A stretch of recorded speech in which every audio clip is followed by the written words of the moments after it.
We fight for Sigma!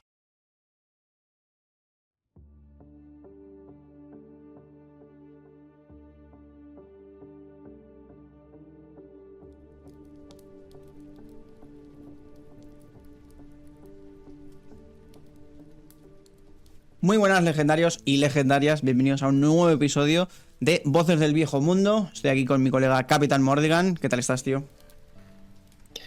Pues atravesando un poco uno de los dones del padre Nurgle, que es el resfriado de invierno, y ya llegando Monstil, que es la fiesta de la Navidad del Viejo Mundo, pues bueno, suele pasar todos los años. Sí. Bueno, he tenido que cambiar la fuente del título de Voces del Viejo Mundo porque varias personas ya me han dicho que parecía que ponía Voces del Vicio Mundo o algo así. Y yo al principio también lo pensaba, pero cuando me lo han dicho ya varias personas he dicho, vale, entonces es que no soy yo. Así que bueno, lo he tenido que cambiar. Bueno, oye, podría haber sido Vicios del Viejo Mundo. Claro. Claro, pero hubiese sido a lo mejor un programa muy distinto, ¿no? Para mayores de 18 años, con el rombo.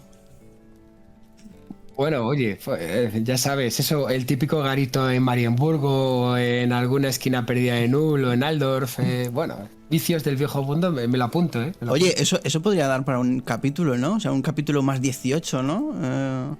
La parte más...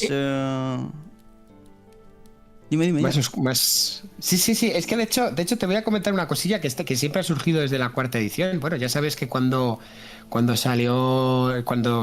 estuvieron, bueno, lo comentamos en el primer programa, que cuando salieron los primeros dibujos, el primer arte de la cuarta edición, pues claro, hubo voces que decían que cómo podía haber, por ejemplo, entre otras cosas, personajes negros, o sea, de raza negra, bueno, de raza.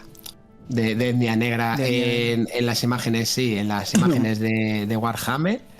Y otra cosa es que decían que era todo como demasiado cartoon y que se había perdido un poquito el rollo blanco y negro y sombrío, pues sobre todo de segunda, porque en primera todavía estaban pendientes de tener su propio estilo, dependían del estilo del juego de Batallas Fantásticas y sobre todo la herencia de segunda que decían que se había perdido. Yo, bueno.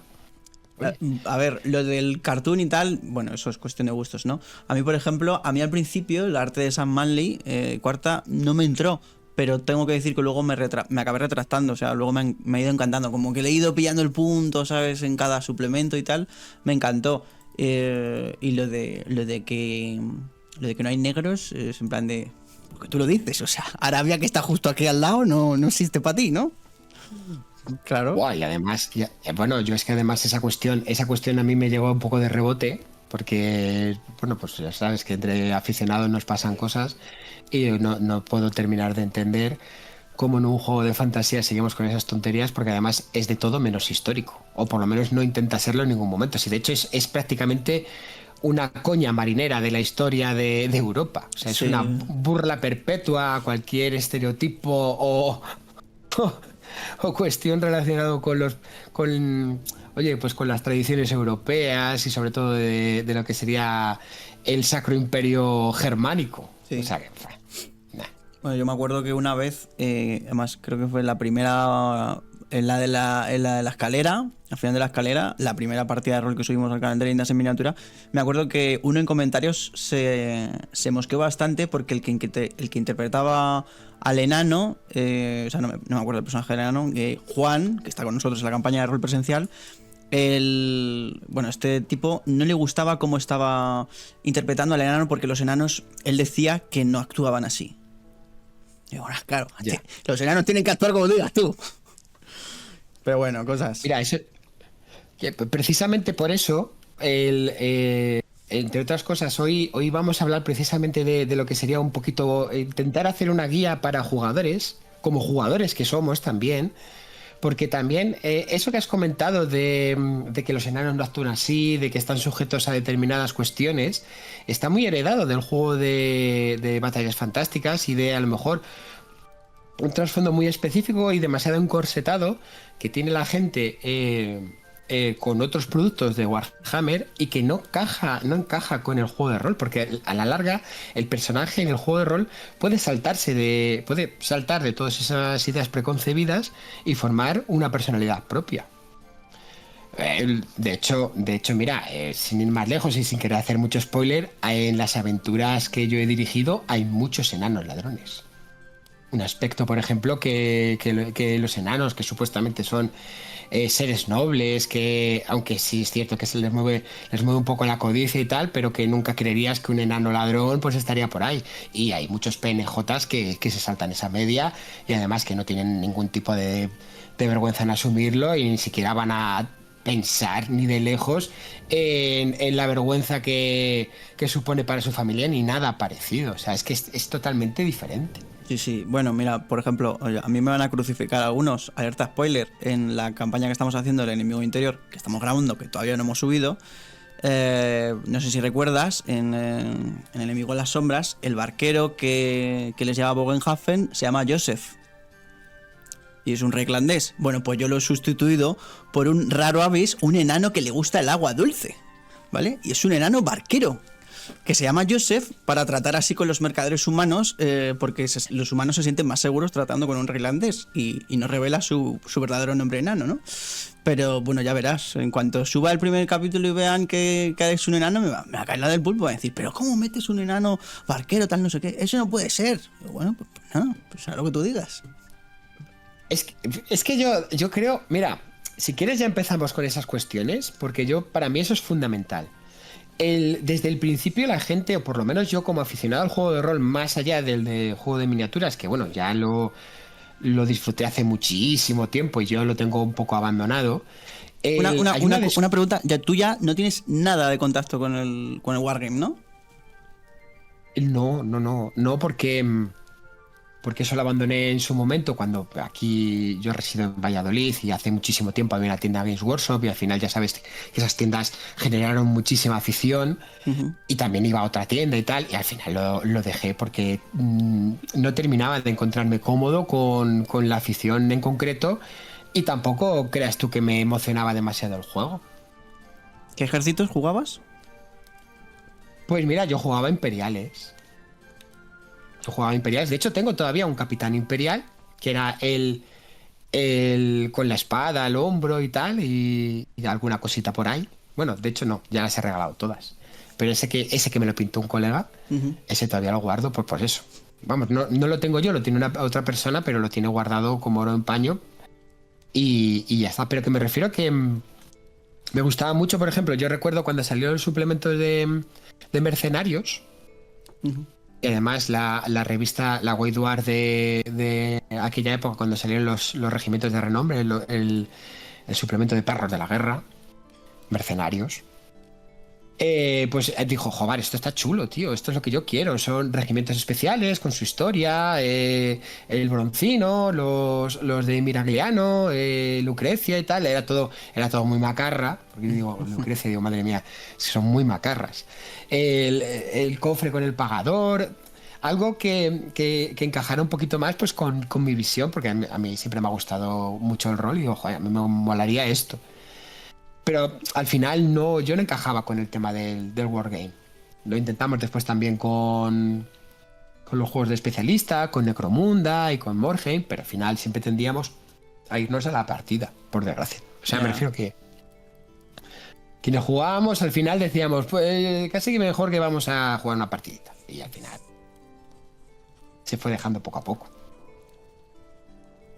Bueno, cerramos el lapsus del pasado Wargamer del Capitán Mordigan. Bueno, de hecho lo cerré con los franceses de Rajam. Que con estos tuvimos una relación pero a lo bruto, pero una relación de años, incluso un juego organizado y todo, pero brutal. De estos guardo más miniaturas, de hecho.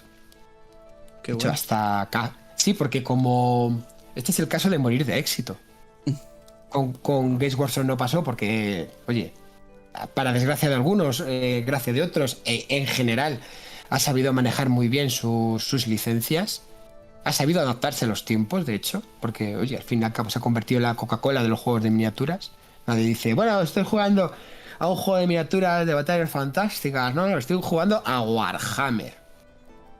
Y yo tengo que decir que cuando a mí me preguntan qué es eso de las miniaturas que subes en tu Instagram, tal, no sé qué, de vez en cuando, y digo Warhammer, cada vez va diciendo la gente, eso es lo de las batallas y tal, pero es como 50-40, o sea, 60-40. Hay gente que todavía no sabe muy bien qué es eso de Warhammer o de las miniaturas. Claro, de hecho, si te das cuenta, Fantasy prácticamente ha caído un poquito, no en el olvido, pero sino en un segundísimo plano en relación con 40.000, porque ahora cuando la gente incluso dice, bueno, juego a Warhammer, está jugando, diciendo que está jugando a Warhammer 40.000, que es una cosa un poquito, bueno, vale, está bien, digo, no, pero ahí, y le dices, no, está después de este juego que se llama The Old World, que es un retorno a los orígenes del juego de batallas fantásticas, antes de que, pues oye, también tuvieran su parte de ciencia ficción y de posapocalíptica con el 40.000 y eso, pero bueno. Al final, la gente lo que ve, pues es lo que ve por la tele o en el streaming y tal. Y, por ejemplo, cosas como el episodio que salió en Secret Level de Warhammer 40.000 o los videojuegos sobre todo. Porque me cago en 10. Con el Space Marine 2, anda que no me han dado la caca. Ya. Pero terrible, ¿eh? Terrible. ¿Qué queréis que os diga? ¿Te gustó el episodio de Secret Level? Si fue, me resultó escasísimo. Me refiero, no era un corto, parecía la presentación, un tráiler de un videojuego. A mí es que me pareció que, o sea, un marine matando, destrozando demonios, ya lo he visto 1000 veces. O sea, yo esperaba algo de narrativa. Es que encima dices tú, no terminaban de explicar, por ejemplo, por qué estaban arrastrando a un... Bueno, a ver, después sí que más o menos investigas un poco y tal, pues ya te das cuenta quién es el que estaban arrastrando en el sarcófago para utilizarlo. Sí que me molaba el hecho ese de que los marines no son humanos. O sea, de que ahí sí que dicen, tengo un humano arrastrando en una caja y que haya muerto me la pela. Yo lo que soy es un ser superior, rollo divinidad o semidios. Sí. Y además que se nota, tío, con el escudo tormenta mientras paraban a los sectarios. Bueno. Lo único que les hizo frente fue el demonio. Sí. Lo único que era capaz de hacerles frente. Y lo demás, pues oye, eran 5 tíos y se tanquearon ahí todo el escenario. Vamos, fue un one shot, pero en toda regla. ¿Tú tienes alguna esperanza en lo de Henry Cavill? ¿Que eso vaya a salir bien? Es que es muy complicado, porque requiere de mucho dinero. Sí. Cuando Games Workshop ha sido una empresa que siempre se ha metido en berenjenales muy gordos y de algunos ha salido por los pelos. Tuvo su etapa de productora musical, su etapa de productora de juguetes, su etapa de... Bueno, ahora está muy fuerte con sus licencias, pero es porque ha sabido implementar una cosa importante. Dice, tienes que ceder tus licencias a licenciatarios buenos. Lo principal, lo tuyo, no lo toca a nadie. Y de hecho lo estáis viendo, los aficionados a 40.000, por ejemplo, lo están viendo pues con los libros de ejércitos, con muchas cosas que la traducción depende de Games Workshop, metiendo productos que están a medio camino entre el inglés y el castellano, cosas así, ¿no? Que ya conocéis y que además suelen ser polémicas un poquito de las charlas del hobby. Pero lo que está claro es que ya no vamos a volver a ver a esa workshop en la que se embarcaba en cosas absolutamente extrañas y raras. O sea, no vamos a volver a ver produciendo un disco de heavy metal, eso ya nunca. No. La ropa, por ejemplo, la ropa que tiene licenciada de Warhammer Fantasy la tiene a un tercero, no la hacen ellos. Bastante chula, por cierto. Es una puta pasada. Lo pasa que son muchos billetes. Pues, claro, yo estoy a punto de comprar una cosa. Joder, a mí me encantaría. Hay un gambesón con los colores de Aldorf, ya. Que es una puñetera pasada, tío. Pasa que es un dinero, claro. Es un dinero, pues para tenerlo en el armario, a lo mejor sacarlo, pues lo que sé, cuando nos veamos en el Intorocio. Mira, ahí va uno de Aldorf. Y ahora es eso. Imagínate que te dice tu pareja, oye, cariño, ¿en qué te has gastado este dineral? Y te viene con le vienes tú con el gambesón y te digo, venga, cariño. Es una chaquetilla, bueno, en invierno. ¿Te mete una hostia? No, macho. Pero bueno, porque precisamente ese tipo de productos ellos saben que es el alto valor. Vamos, es decir, es como Si además lo vemos claramente, 4 cajas de 180 euros y las 4 ya están agotadas. O sea, me refiero que ellos han sabido ver cómo funciona el tema. ¿Esto por qué me rollo con esta cuestión? Porque el tema de Henry Cavill, si viene apoyado por una empresa productora con dinero, no tendrán ningún problema. Pero pensad también, por ejemplo, que Amazon, por ejemplo, ya no se dedica al tema de los o sea, al tema de los videojuegos, al tema de la producción lo tiene un poquito de capa caída, porque claro, es que tened en cuenta que ahora el dinero pues está muy medido. Que después tirarán por algo, no sé, por ejemplo, animación. Yo creo que sí que tendría más salida. Yo la verdad es que prefiero una serie de 40K de animación a de acción real. Creo que hay muchas cosas de 40K que a lo mejor las ves me las intento imaginar de forma fotorrealista y es en plan que, no sé, son como un poco intraducibles, ¿sabes? Es un poco como, no sé. ¿Has visto por ejemplo, el tráiler de la película esta de Street Fighter que acaban de sacar? Pues es lo mismo.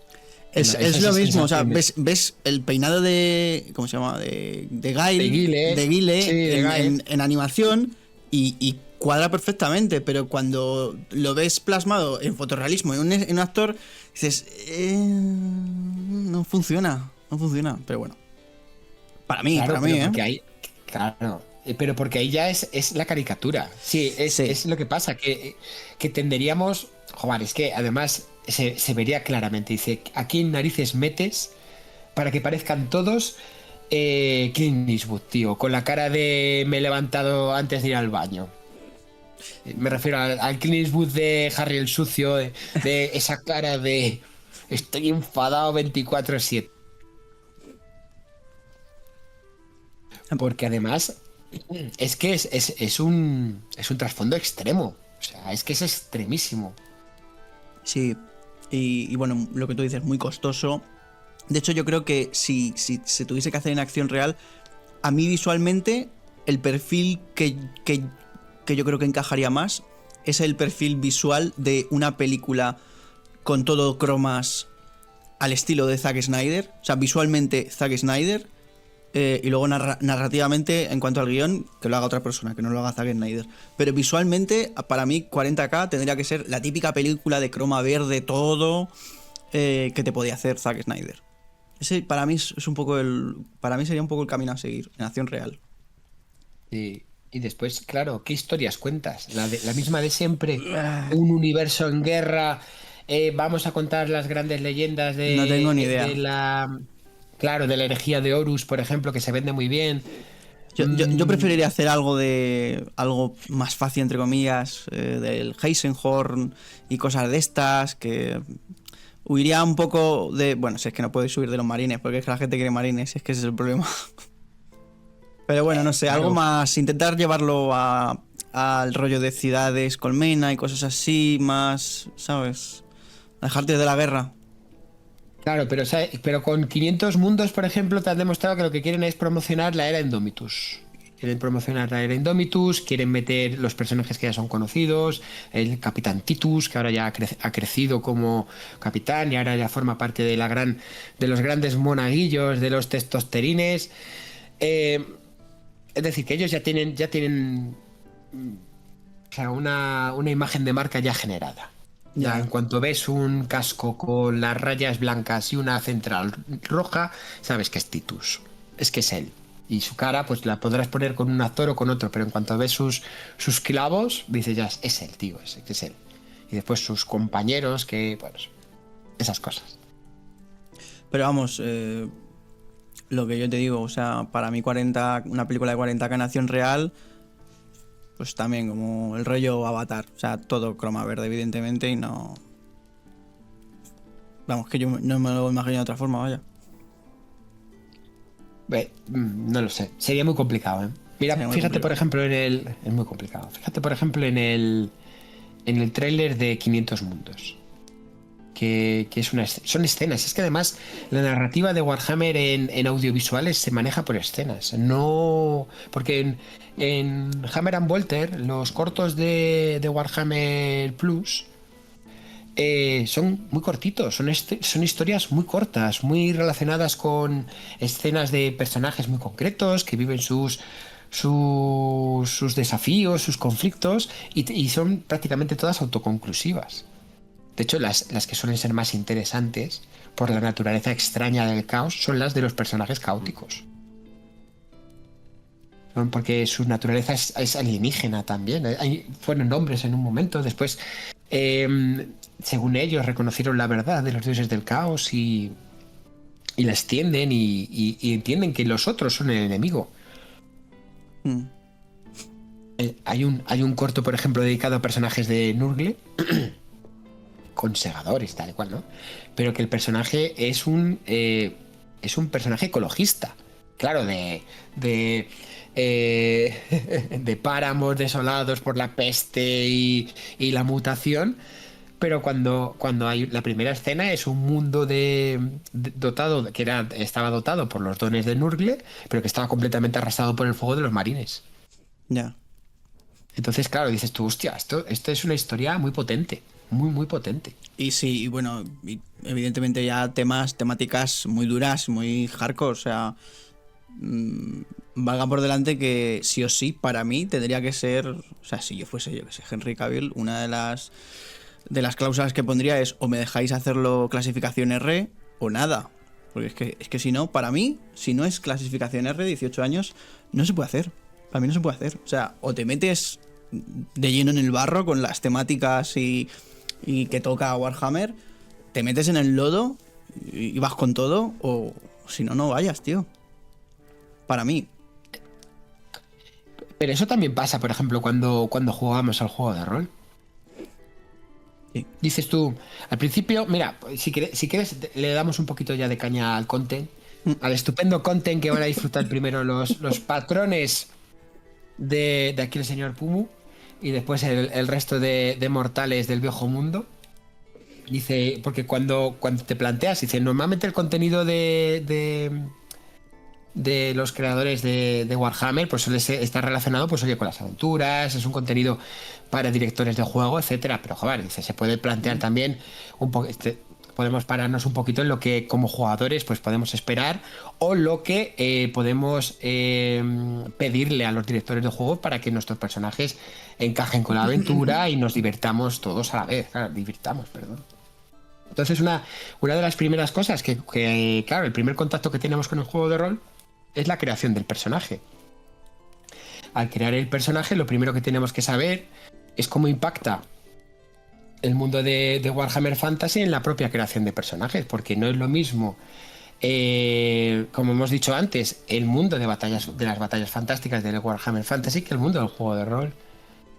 ¿A ti te ha pasado que es que además lo vemos mucho en el rol online porque mucha gente se acerca desde el juego de miniaturas, pero cuando te viene un compañero, ya no hablamos de que tú eres director del juego, sino te viene un compañero que conoce el trasfondo del juego de batallas fantástica a tope, salido novelas, los libros de ejército los tiene súper controlados, que ese bagaje que trae al juego de rol, ¿cómo ha impactado en tus partidas?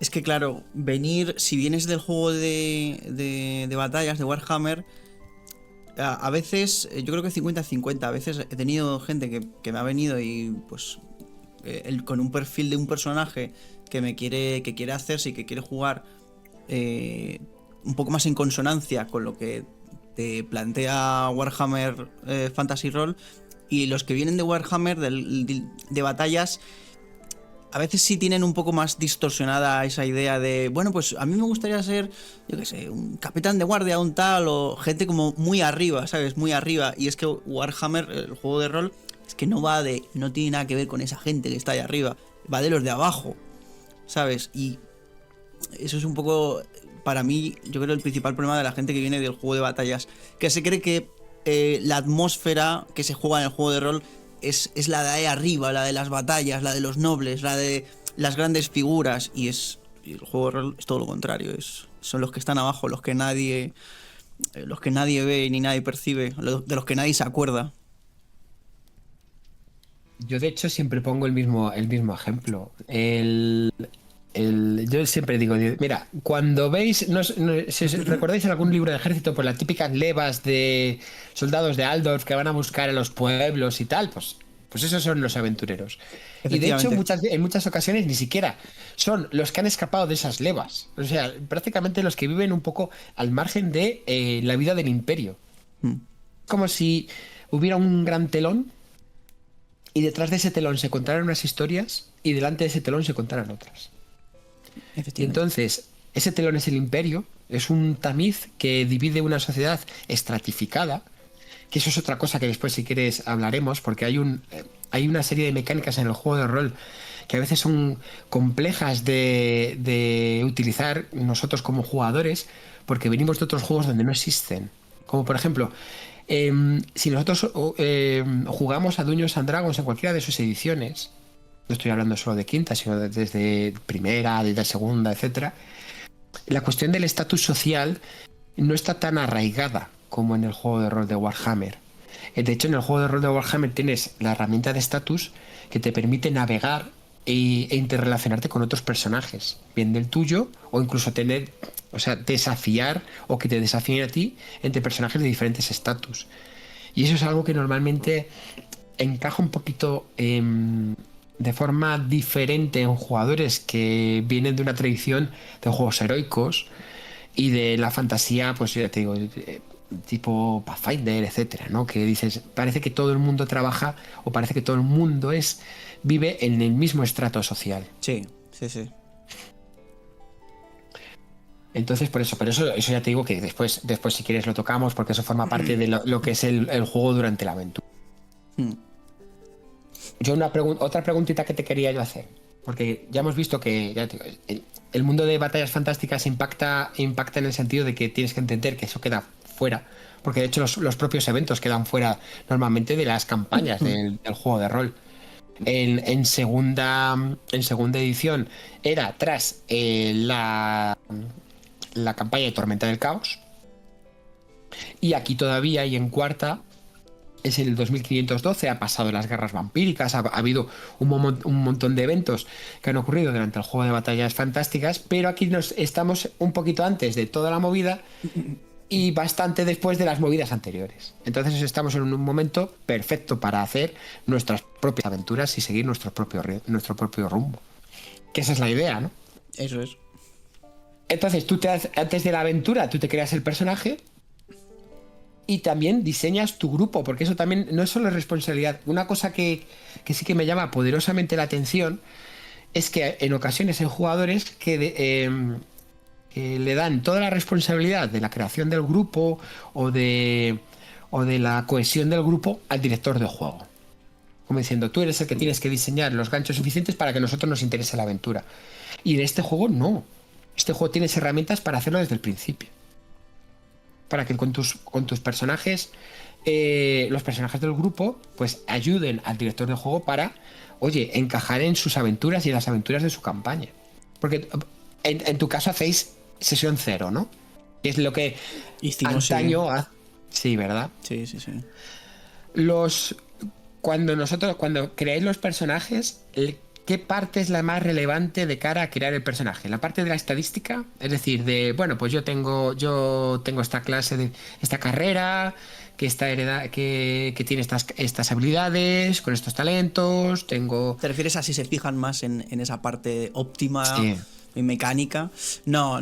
Yo tengo la suerte de que, al menos con un tipo de jugadores, siempre lo he buscado así también, que con el que juego, que no le interese esa parte, ¿cómo es la palabra que se dice? Como Munchkin, es algo así la expresión, ¿no? De ese tipo de jugador Sí. que está buscando todo el rato la optimización y hacerse como el mega combo, ¿sabes? No, a nosotros nunca nos ha interesado nada de eso. O sea, creo que lo mejor es intentar fomentar como la creación de personajes definidos solamente por el trasfondo, no por la optimización mecánica de las habilidades, intentando maximizar las probabilidades de éxito de las habilidades para enfocarse y especializarse en una cosa concreta, porque es que además es que es una tontería, porque además en este juego eso, por mucho que tú intentes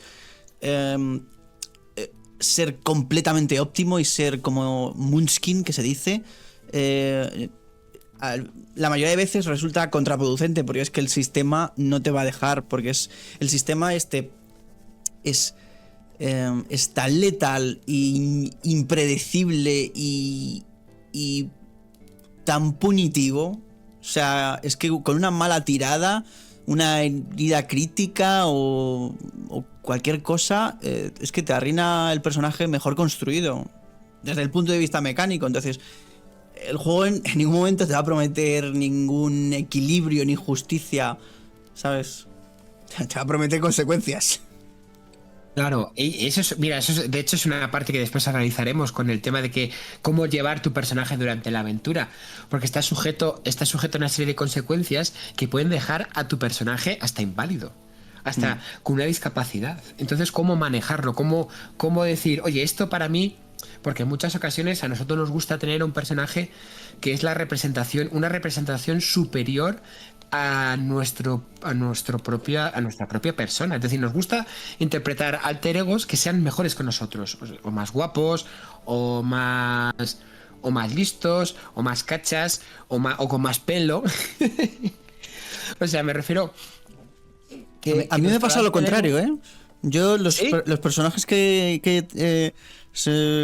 un alcohólico, un tipo que tenía un trastorno del habla, otro tipo que sí, o sea, como desechos sociales, muy, muy parias, pero además con trastornos físicos, además, no sé por qué tiendo a hacer esas cosas, no sé, pero bueno. Al final, claro, y además, bueno, también haciéndolo desde el respeto y entendiendo que esto se trata de un juego, no de la realidad. Eso siempre, claro. Entonces, claro, pero es lo que te quiero decir, que después tú tienes que asumir consecuencias muy graves para tu personaje y después eso tiene que ser una oportunidad para que tú te diviertas y el resto también. Entendiéndolo también desde el respeto hacia lo que serían las discapacidades, etcétera, ¿eh? Porque tampoco se trata de decir, ahora vas a ser el chiste del grupo. Pero volviendo un poquito al principio, cuando creáis los personajes, en tu caso, ¿qué se ha dado más? ¿El hecho de que te pidan, digo, bueno, vamos a hacerlo todo aleatorio para ver qué sale? ¿Para ver qué narrativa tenemos con el personaje? ¿O prefieren ellos escoger tema de especie, tema de carrera? Creo que la mayoría de veces aquí en el Warhammer han escogido todo ellos, porque ya más o menos tenían como un prototipo. En algunas aventuras no, porque yo ya tenía como los personajes ya prediseñados, con las carreras, y ellos elegían, ¿no?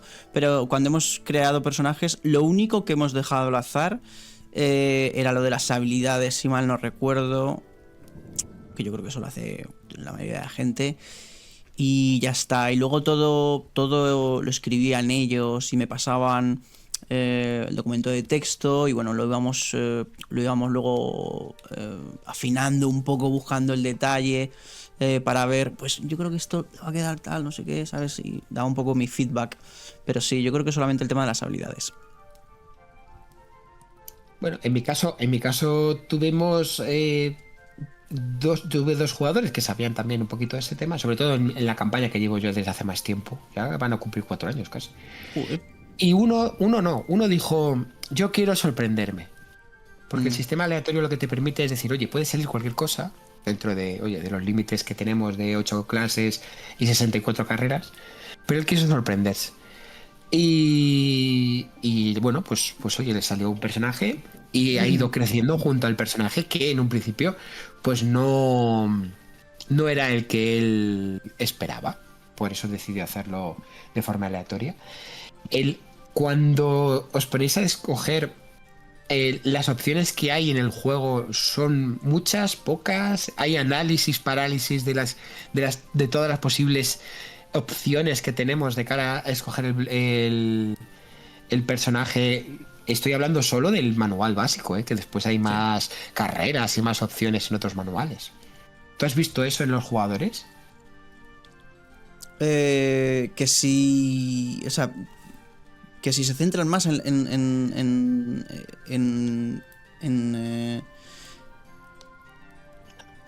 Me refiero a que si ellos conocen todo el rango de posibilidades que tienen. No.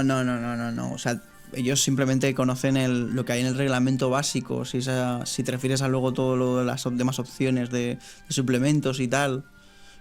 Por ahora nosotros solamente hemos trabajado con el... Bueno, no miento. Ahora hace poco estamos haciendo un cambio de clase y tal, y sí que cogimos una de las carreras del suplemento de vientos de magia y tal, pero aparte de eso no, siempre hemos trabajado con el reglamento básico. Y por ejemplo, vale, o sea que ellos más o menos conocen más o menos todo lo que serían las carreras y las clases que tenemos para hacerle los personajes y las opciones, y no les supone mayor complicación, ¿no? Porque es una cosa que también me han comentado a veces. Dice que hay demasiada profundidad en la creación de personaje, que hay demasiadas opciones.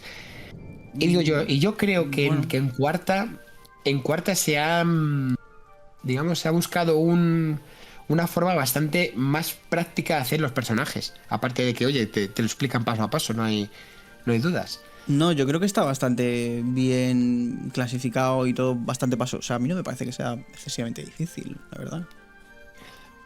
Al final, los paquetes de habilidades vienen asociados a las Claro. a la carrera. De hecho, yo siempre recomiendo lo mismo. Dice, mira, ponte 5 en todas las 8 primeras. 5 puntitos, ni te compliques en lo que es porque además el sistema de reparto de puntos sí que es una cosa que además en quinta van a revisar. Porque en lo de punto por punto y después tal, pues no... Eso sí que encaja un poquito raro en algunos jugadores. Pero vamos, que a mí, por ejemplo, nunca les ha faltado opciones para escoger, y tampoco se han quedado parando. Digo, pues, no encaja, mi idea no encaja en ninguna de estas. Que eso es un problema que hay, por ejemplo, en otros juegos. No, lo que sí me ha pasado a veces es que ellos se quieren hacer un personaje, digo así, un ladrón, pero que por lo que sea les interesaban dentro de su trasfondo, que se habían hecho un trasfondo de lo que sea, me lo invento, y dentro de ese trasfondo les cuadraban otros talentos que no eran parte de la carrera de ladrón, y a veces me decían, oye, ¿y tú crees que podría coger este talento, aunque no forme parte de la carrera, pero que cuadraría un poco con el trasfondo que yo tengo en la cabeza y tal? Sí, a veces yo he tenido un poco de manga ancha y sí, creo que no pasa nada tampoco. O si no es más tarde, o sea, si no se puede hacer más tarde. Me refiero dentro de lo que es la proyección, como un... Talentos o habilidades, ¿eh? Es que encima lo bueno de esta edición en relación con las otras que tenían árbol de carreras, es que tú además puedes saltar de una carrera a otra sin depender de lo que se llamaba el itinerario. Ahora tú ya no estás constreñido a un itinerario. De hecho, lo que se llaman los tiers, las categorías que hay ahora mismo en las carreras, es para que tú crezcas dentro de esa misma carrera. Pero tú el día de mañana puedes cambiar de carrera perfectamente pagando los puntos de experiencia, o incluso como se comenta también en el libro básico, te puedes quedar perfectamente en el tier que te apetezca, sigue progresando en tu personaje con las habilidades, o comprando talentos de aquí o de allá, cumpliendo los requisitos. Eso también me ha pasado, sí.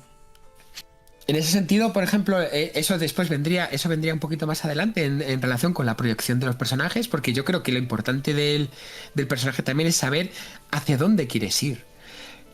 Y ya un poquito terminando con el tema de la creación de personaje, ¿habéis utilizado alguna vez antes de eso el tema de ambiciones? Lo que es la mecánica de las ambiciones a corto plazo, a largo plazo. Sí. ¿Les interesa a los jugadores para incluso poder tener objetivos y ganar experiencia? Sí. De hecho, este último fin de que jugamos también estaban algunos consiguiendo las ambiciones, las de a corto plazo, ¿no?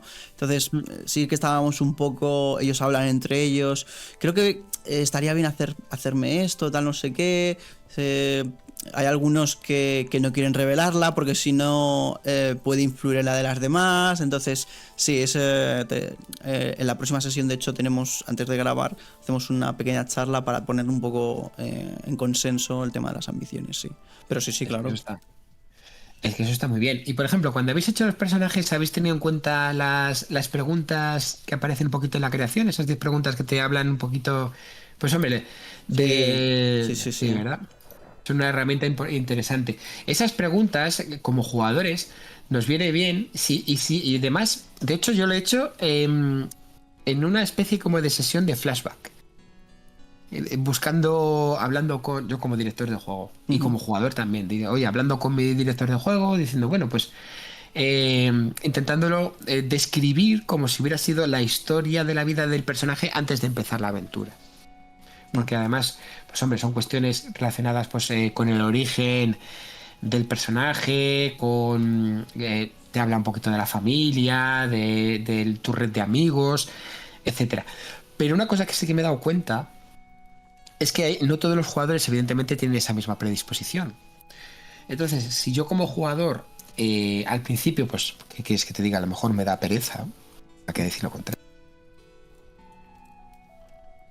Yo lo que quiero es empezar a jugar.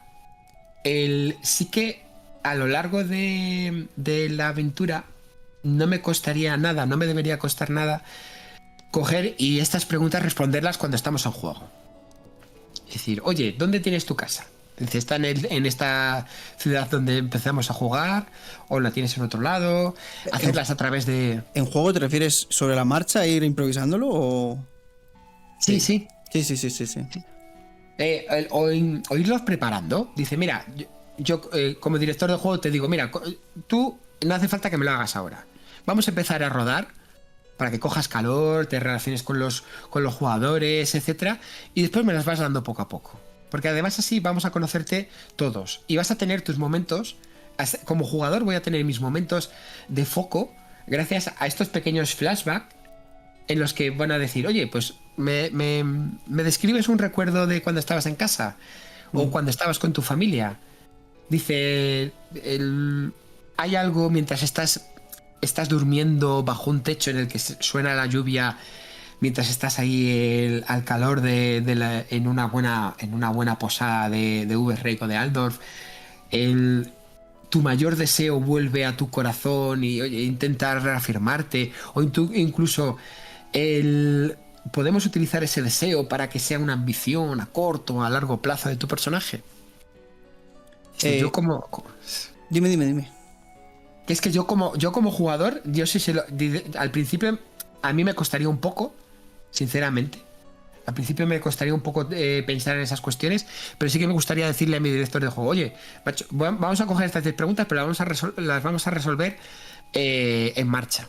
Claro, y no tienen que ser necesariamente en la primera sesión, o sea, que vayan surgiendo, o sea, a lo largo de la campaña, porque sería como un poco violento la primera sesión de repente, bueno, y cuéntame tu vida, no sé qué, no sé cuánto, vamos a hacer una sesión de, o sea, un recuerdo de tal, no sé qué, pues no, a lo mejor es un poco violento y como que no pega. Entonces, a mí me gusta hacerlo en los momentos, yo qué sé, de viajes o tal, que se supone que los personajes pues tienen como un momento más de tranquilidad, introspección, para recordar. En un viaje en el Berebeli, cruzando para ir a Bogenhafen, pues a lo mejor uno de los jugadores sentado junto a lo diré.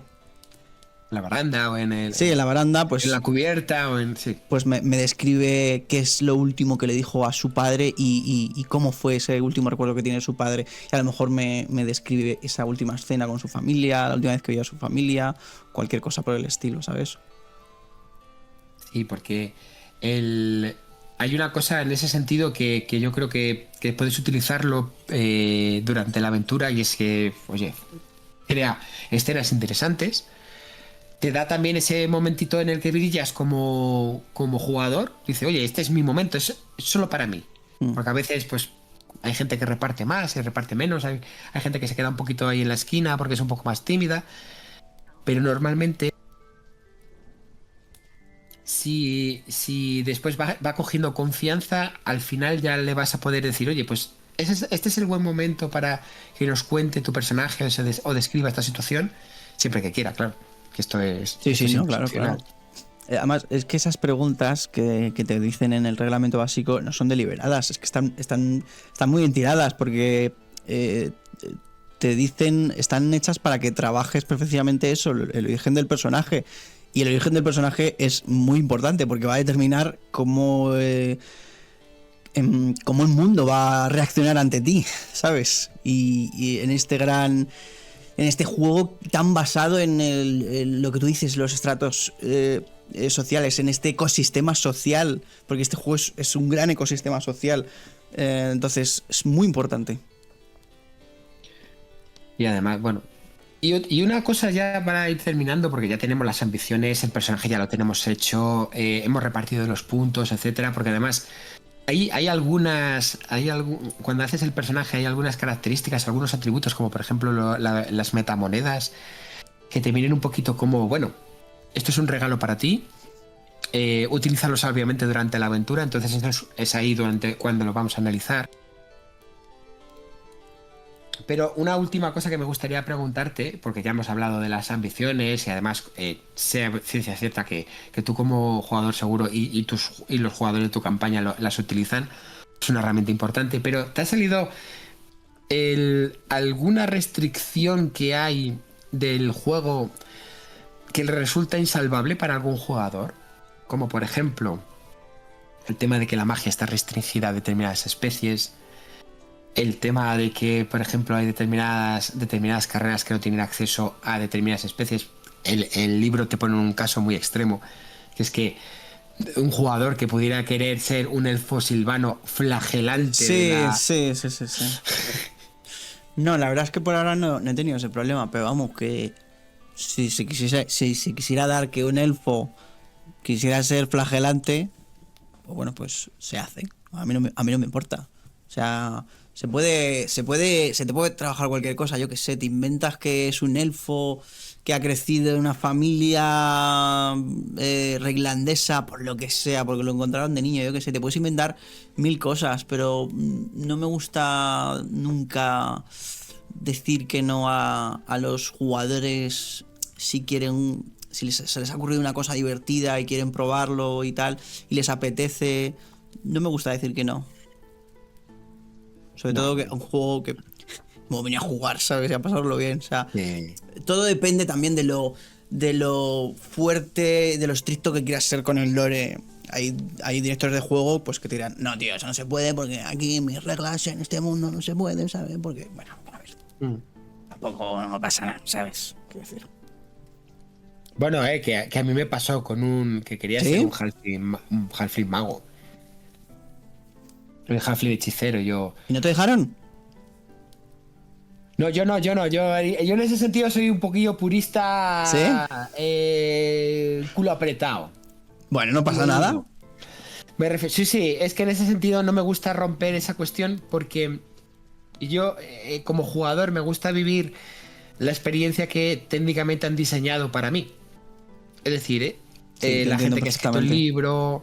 se ha parado a pensar en determinadas cuestiones y determinadas sinergias entre clases, especies y tal, los choques precisamente entre que la magia pues solo la tengan esta magia en concreto de los vientos pues solo la tengan humanos y elfos y después el resto de especies pues tienen que andar, o bien los enanos que tienen la suya, que al fin y al cabo pues bueno, y el resto tienen que navegar con otras opciones como por ejemplo ser un brujo.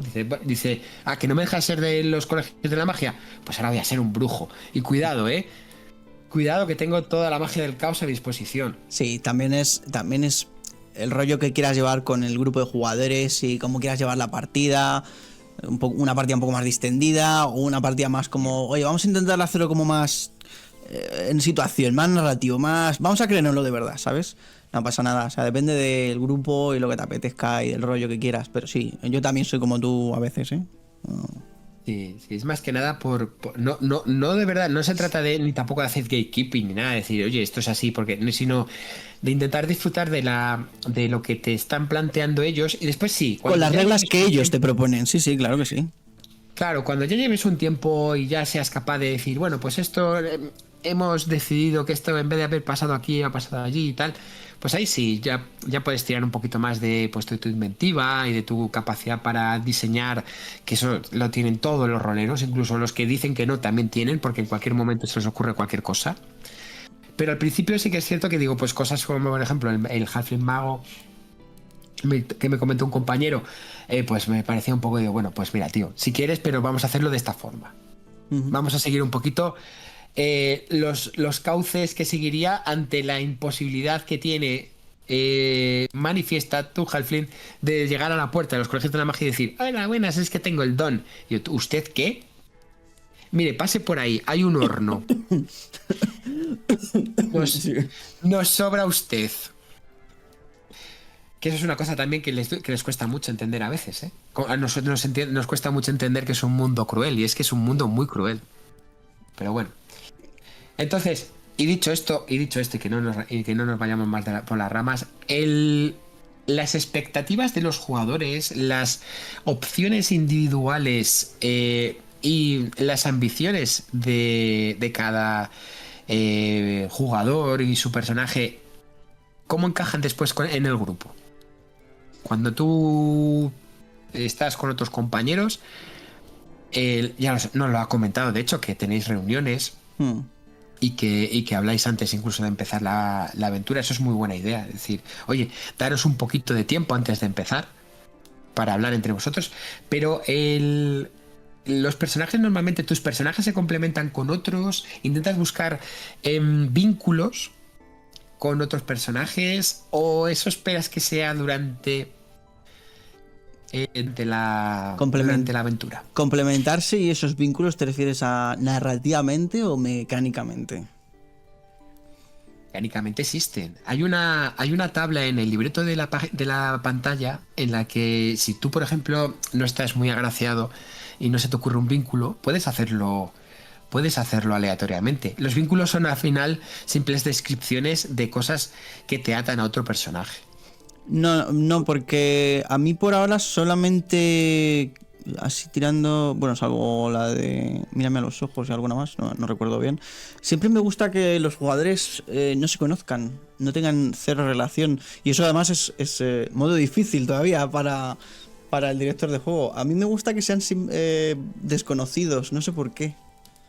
Entonces la mayoría de las veces intento de cero y que el hola, ¿qué tal? Las presentaciones sean en la primera sesión, y que esos vínculos ir creándolos con las vivencias. No soy a mí personalmente, porque no sé, lo de que ya se conocen y tal, no sé qué, que tienen algún vínculo, no me gusta. Eso a gusto personal. A mí me gusta que se conozcan de cero. Y entonces las ambiciones a largo plazo, las ambiciones de grupo, esas se generan durante la aventura. Efectivamente. Yo en mi caso, por ejemplo, cuando esto fue porque le piqué yo. Cuando he jugado yo con el tema de los vínculos, digo, oye, tío, vete al libreto y tiramos entre todos por lo menos para que no se quede nadie fuera del grupo. Porque a veces, conociendo un poquito a la gente, a tus compañeros, pues puedes pensar, digo, joder, es que a veces hay determinadas personalidades que son más fuertes y al no estar vinculadas con el resto, pues corres el riesgo de que o bien tomen el control del grupo o se marchen por su cuenta. Ya. Que, claro, en los juegos en los que el grupo per se no está tan definido, porque, por ejemplo, tú como jugador asumes algún rol en tus personajes. Es decir, eso es una idea muy de Dungeons and Dragons. Eres el ladrón, el tirador, el guerrero. Sí. No, en mi grupo no tenemos roles. O sea, siempre se están quejando de, joder, qué bien nos vendría un healer o un tal, o un tanque tal. Pero ninguno, cada uno es un poco de su padre y su madre. Y a mí, cuando creamos los personajes y tal, no los creamos cada uno sin pensar en, oye, ¿quién va a ser el tal? ¿Quién va a ser el otro? Esos roles, como tú dices, tan clásicos de Dungeons and Dragons, que es el guerrero, el ladrón y el clérigo, que de hecho eso viene proviene de Dungeons and Dragons, porque es un juego donde el combate que es el eje central, donde cada función de esos prototipos están diseñados para cubrir una necesidad mecánica, ¿vale? Entonces, aquí es que eso no nos importa. Entonces, no pensábamos en eso. Oye, mira, interesantísimo lo que has comentado de las necesidades mecánicas. ¿A ti te ha pasado alguna vez como jugador que te haya faltado a posteriori alguna habilidad que tú dijeras, ostras, me están pidiendo continuamente tiradas de una habilidad y mi personaje no las tiene? Continuamente, leer, escribir. Pero, para la mayoría. Escucha, ¿y percepción? No todas las carreras tienen la habilidad de percepción, que es súper curioso eso, ¿eh? Percepción es la más demandada siempre, claro. Es que ahí hay una disociación, yo creo, entre el sistema y después el diseño de aventuras, que es súper curioso. Porque tú tienes tu carrera y a lo mejor en tu carrera no aparece la habilidad percepción y no la tienes. O la tienes solo con lo básico y tal, ¿no? Y claro, cuando preparas el personaje, preguntas a tu director de juego, oye, perdona, ¿hace falta alguna mecánica en concreto para las aventuras que vamos a jugar? ¿Cómo, perdona? Sí, te pregunto de nuevo. Que yo lo he preguntado. Dice, ¿hace falta alguna mecánica, algún talento, alguna cuestión interesante que la aventura necesite o la campaña necesite y que nosotros tengamos que asumir en la creación de personaje? Hostia, pues es que no tener la habilidad de percepción es que es una enorme putada, claro, porque yo creo que es la que más pedimos como director de juego. No, Claro, y en las aventuras también. ¿Y qué pasa con los saberes? ¿Y los saberes, tío? Bueno, sí, también lo de los saberes. Leyendo las aventuras, saber de, yo qué sé, de arquitectura, no sé qué. Yo pensando, ¿qué pollas, qué personaje va a tener el saber de arquitectura, no sé qué? Hostia, ¿qué me estás contando? Eso no lo va a tener nadie en la vida. No voy a pedir esta tirada en la vida. Cosas así, Es que es súper curioso. Hay aspectos del diseño. Y por eso yo creo que también el juego en algunas cosillas flatea. Y sobre todo, yo me he dado cuenta de que en el sistema de habilidades podrían haber estado un poquito más finos, sobre todo cuando, joder, de repente se te presenta en todo el árbol de habilidades avanzadas, o por ejemplo las habilidades de grupo, que no son avanzadas, pero tú dices, es que no tengo esta habilidad en concreto del grupo, y entonces dices, bueno, tú no te preocupes porque tiramos de la habilidad principal. Pero ya te digo que mira, es abrir, por ejemplo, mira, he abierto el manual y es ver adivino, y el adivino cuando en su itinerario principal, que es el aprendiz, él tiene sabiduría académica folclore, ¿vale? Pero por ejemplo, si vas un poquito para atrás, el mercader, mira, el mercader, por ejemplo, pues no tiene percepción, por ponerte un ejemplo. Tiene otras cosas muy interesantes, como por ejemplo el tema de regatear, que es otra historia. Dices cuánto vas a comprar y tal. O el mendigo, por ejemplo, que el mendigo me parece... Porque para mí percepción tendría que ser, o sea, automática para todos. O sea, creo que es una habilidad que... No sé. Es que cuidadito con eso, ¿eh? Por eso yo a veces digo, mirad, por si os interesa, ¿eh? Y queréis utilizar los puntos de experiencia de la creación de personaje, estas son más o menos las habilidades más o menos, sin dar ningún spoiler, que se pueden utilizar. Yo eso, por ejemplo, sí que lo he preguntado, ¿eh? Pero bueno, os digo que eso a veces es una disociación entre... Una disonancia, perdón, más que una disonancia lúdica entre el diseño de un diseñador de aventuras que te dice, bueno, pues vamos a proponer desafíos de habilidades. Y tú dices, para el carro, colega, que no todas las clases, no todas las carreras tienen esa habilidad. Cuidado, ¿eh? Que a lo mejor vamos a depender siempre del mensajero del grupo que nos pasó. No sé si te acuerdas jugando el carnaval de medianoche, que me parece que tú eras el único que tenía una habilidad en concreto. Es verdad, sí. O sea, que era el mensajero, ¿verdad? Bueno, el otro día jugando la campaña de enemigo interior, con lo del tema de la herencia y tal, me dice, bueno, pide a los jugadores una tirada de saber académico derecho. Se miran todos como diciendo, ¿derecho? ¿Quién coño tiene saber académico derecho? ¿Qué me estás contando, sabes? La puta vida. Pero bueno. Hostias, es que cuidado con eso, ¿eh? Es la creación de personaje. Que después, ahora viene la parte que precisamente nos está ocurriendo durante la aventura. Hay una cosa fundamental. Mira, ya conoces a nuestro colega Vetusto, que cuando dirige a RuneQuest siempre dice lo mismo. Esto no es Dungeons and Dragons.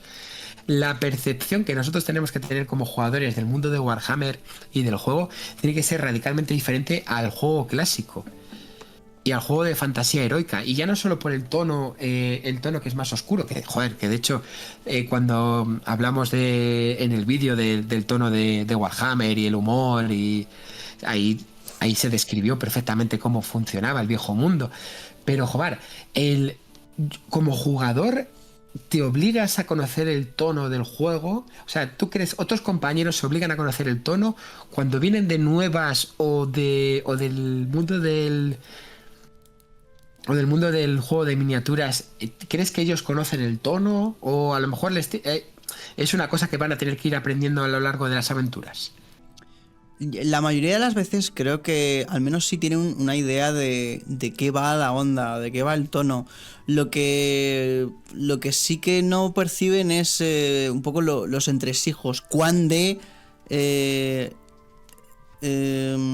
desgraciado puede ser el mundo para alguien que no es un general que comanda tropecientas mil personas, claro. Pero yo creo que la mayoría de las veces la idea del tono sí la tienen más o menos pillada. Yo al menos no he tenido ningún problema con nadie por ahora con eso. Yo también me esfuerzo bastante desde el minuto cero de la aventura, decir, yo masterizo así, asá, me gusta tener este tono, y en cuanto abro la boca para empezar, voy de ese palo. Los que han visto mis partidas ya saben un poco más o menos cómo voy, pero bueno, sí.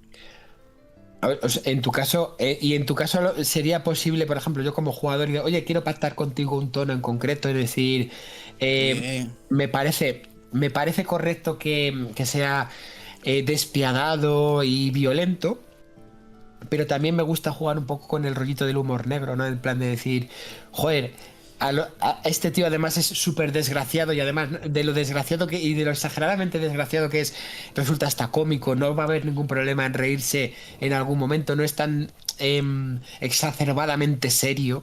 Bueno, claro, o sea, es que el tono tiene que variar quizás en cada escena, o sea, porque no todas las escenas, hemos hablado de esto, creo en el anterior episodio, de que no todo puede ser tensión, porque si no habría dinámica, ¿no? Pero sí, depende de la escena, vas variando, o sea, todo no puede ser muerte y destrucción y desgracias y tal, porque es un poco, bueno, que bajona, ¿no? Pero yo recuerdo, no sé, la escena en la que iban al club de los sectarios en Uberrake, que uno de los sectarios retaba a Sylvian a un combate de puños, y Sylvian utiliza el talento de parloteo. Claro, yo me imagino al pavo delante de él intentando boxearle, y él le empieza a hablar, y el otro se queda como diciendo, ¿qué me está contando? Que es literalmente, podría estar sacado eso de un sketch de estos de Monty Python, ¿sabes? Una cosa de estas. Claro. ¿Estás seguro que me quiere pegar aquí? ¿No prefiere pegarme aquí? Ya sabe que el 75% de la gente que recibe un golpe aquí es casi mortal. Tal cual, claro.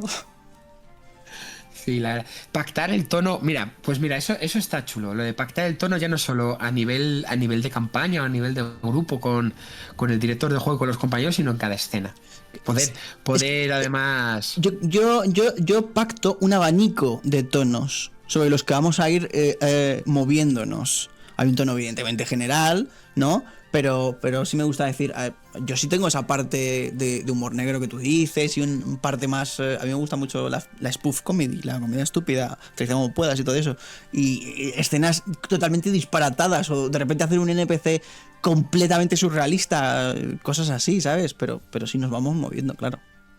No, y es que además la escena que comentas con los sectarios de la carne indemne, y que viene además asociada a toda esa aventura, que hay un poquito de cachondeo en esa aventura desde el principio, porque yo cuando dirigí eso, a mí me hubiera gustado jugarlo, tío. El momento del entierro, o sea, del velatorio. Sí. Con todas las mujeres ahí detrás llorando. ¡Ay, madre mía! Y no sé qué. Hola, qué risas se echaron algunos. Y yo, menos mal que es un velatorio.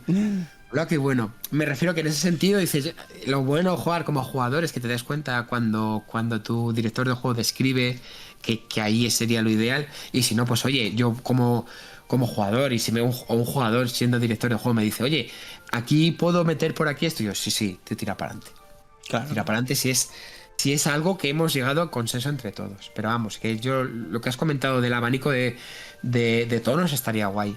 ¿Aceptan, por ejemplo, mira, una pregunta que te quería hacer, como jugador, ¿aceptas las limitaciones que tiene, por ejemplo, clases, carreras como el sacerdote, el clérigo o los magos o los hechiceros? Por ejemplo, los hechiceros en el viejo mundo, la magia está mal vista en general. Más que autoridad, lo que te da es dar miedo a la gente, más que una autoridad. Y entonces, claro, no puedes ir por ahí lanzando bolas de fuego como si esto fuera una mazmorra. O ni siquiera utilizar magia práctica, sin que la gente... O sea, como jugador, ¿aceptamos eso? O hay que navegar entre...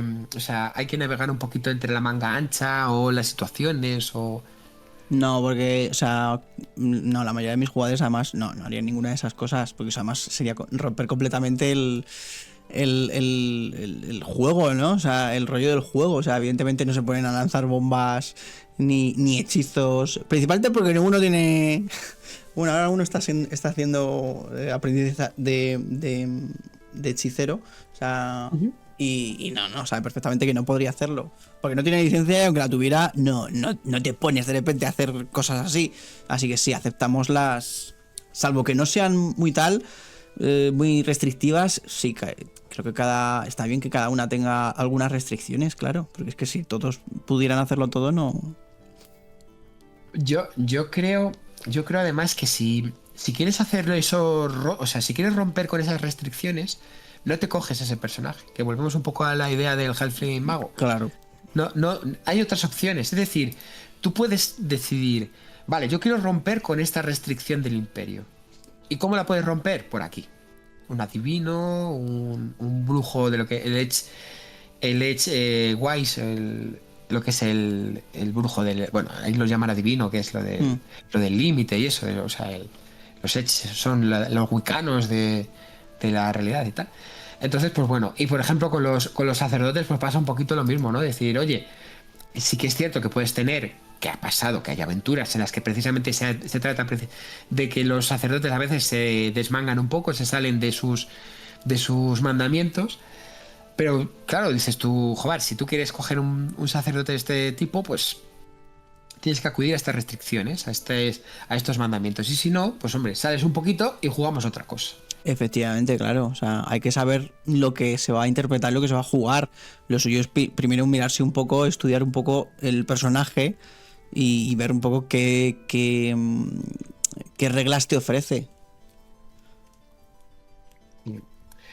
Entonces, pues bueno, yo lo comento fundamentalmente porque la magia en el viejo mundo es que ya no es que sea un apartado propio, es que tiene una característica tan singular que es interesante, al menos al principio, adherirte a ella.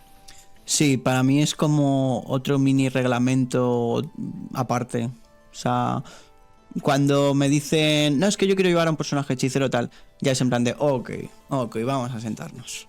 Tenemos que hablar, ¿sabes? Eso ya es otro rollo. Sí, porque además es que ya te digo que tiene una visión muy particular. Sí, La propia. Sí.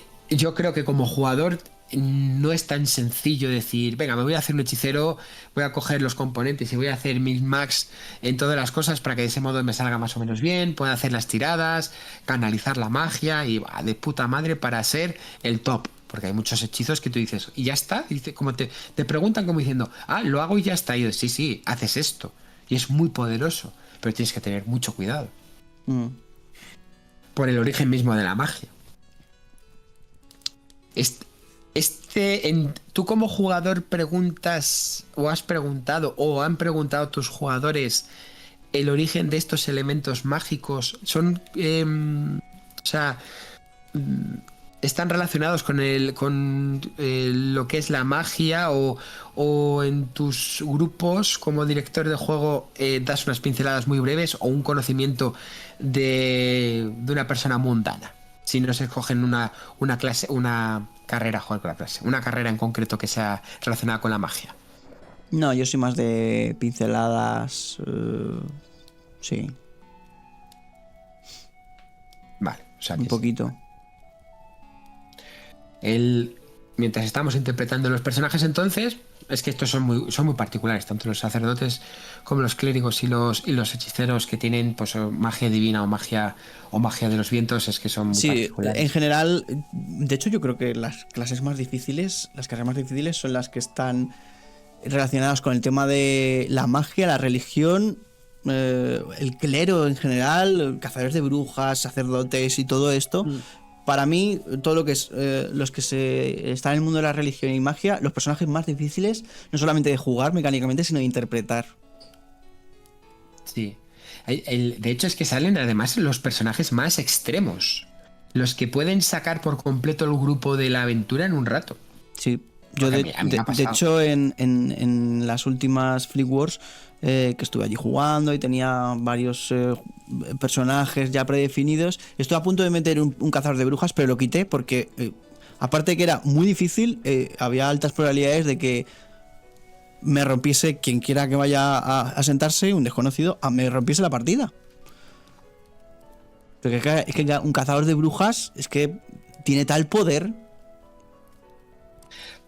Pero mira, yo como jugador, esas clases de personaje primero las pactaría con el... Y dale con las clases. Esas carreras Sí, yo también estoy las diciendo. pactaría... Sí, las pactaría primero con el director de juego. Yo asumiría esa responsabilidad. Porque el cazador de brujas no siempre es cazador de brujas. Al principio tiene una parte de... De hecho, la carrera empieza con el tier de interrogador. Sí, sí, sí. Es decir, que tú lo que tienes que tener es mucho cuidado, porque tú estás solo.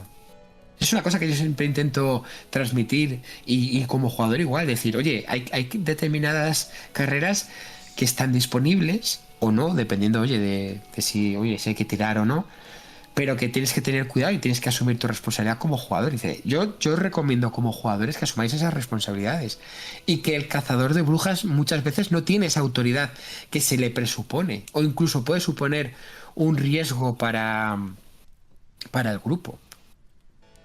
Sí. ¿A ti te ha pasado eso de que un cazador de brujas o yo que sé, cualquier clase de estas tan difíciles que estamos hablando te rompa un poco la partida? ¿O tengas que dar un toque de atención al personaje, al jugador? Sobre todo con el tema de la autoridad. Eso es, claro. Porque sostienen... Esa es la cosa. Ellos creen que son la autoridad por encima de autoridades como la guardia o un noble, etcétera. Efectivamente. Eso es una idea que yo creo que viene asociada precisamente al trasfondo del juego de batallas fantásticas, en donde los cazadores de brujas, o incluso a las novelas, ¿no? Es decir, tal. Y yo siempre he insistido muchísimo como director de juego, ten cuidado con los cazadores de brujas porque hay una fina línea entre el abuso de autoridad y la justicia, y te pueden denunciar y te pueden meter en la cárcel y te puedes buscar un problema, y tienes que entender que el sistema penal está determinado por los poderosos y tú puede que no seas tan poderoso como te crees. Porque dices, soy un cazador de brujas, a mí no me tose nadie. Digo, cuidado, que si le toca las narices a un noble te pueden meter en la cárcel a la voz de ya. O incluso considerarte un cazador de brujas renegado, los de tu propia orden. Sí, es Y hay así de historias. Es una clase peligrosa, es una carrera peligrosa. Sí. Y también difícil de interpretar, o sea, que hay que saber hacerlo bien. O sea, vamos, al igual que un sacerdote, una cosa así, que a mí también me parece bastante difícil. O sea, yo, por ejemplo, no me apetecería meterme, aparte que es una carrera que no me atrae mucho, me parecería muy difícil jugar, yo que sé, un sacerdote o cosas así, que ya no solo la parte mecánica, es que la interpretación, la forma de actuar y de tomar las decisiones, es que tienes que... Si o sea, un sacerdote que actúa de forma contraria a los valores de su Dios, es que pierde totalmente la credibilidad narrativa. Entonces, es que es complicado. Yo te tengo que decir una cosa, que es que en el segundo libro de Aventuras en Neverrake hay una aventura que va precisamente de eso. De sacerdotes que pierden el favor divino. ¿Cuál? Es la de... ahora te digo. La de... Dame un segundito. La de... de Blue. Un segundo. Bendiciones que traen sangre. Ah, Que esa derramaron no, sangre, perdón. esa no la tengo vista. Es súper curioso esto, ¿eh? Y... ya te digo, que esa precisamente trata de eso, de personajes que relacionados con el clero, que están sujetos precisamente a, pues, a sus restricciones, que cuando se las saltan, de repente, pues pasan cosas. Claro, es que esas clases atan también un poco a los jugadores porque requieren un compromiso narrativo. Y es complicado. O sea, de hecho, son carreras que no aconsejo a jugadores más nobles o que es su primera partida de Warhammer y vienen de lo que tú dices del juego de mesa y tal. No recomendaría eso. Ni magos, ni sacerdotes, ni cazadores de brujas, lo típico que todo el mundo, ni sacerdotes guerreros, nada de eso. Porque yo creo que si lo quieres jugar 100% es la categoría, o sea, lo que es la carrera, al principio, bueno, después sí, cuando ya funcionas y dices, vale, pues la propia aventura a lo mejor te da la oportunidad de decir, oye, pues debido a tus actos a favor de tal iglesia, pues te propone precisamente ser un sacerdote guerrero, un novicio, porque ahora puedes saltar, ya te digo, sin problema, no tienes que seguir un itinerario, no era como en segunda.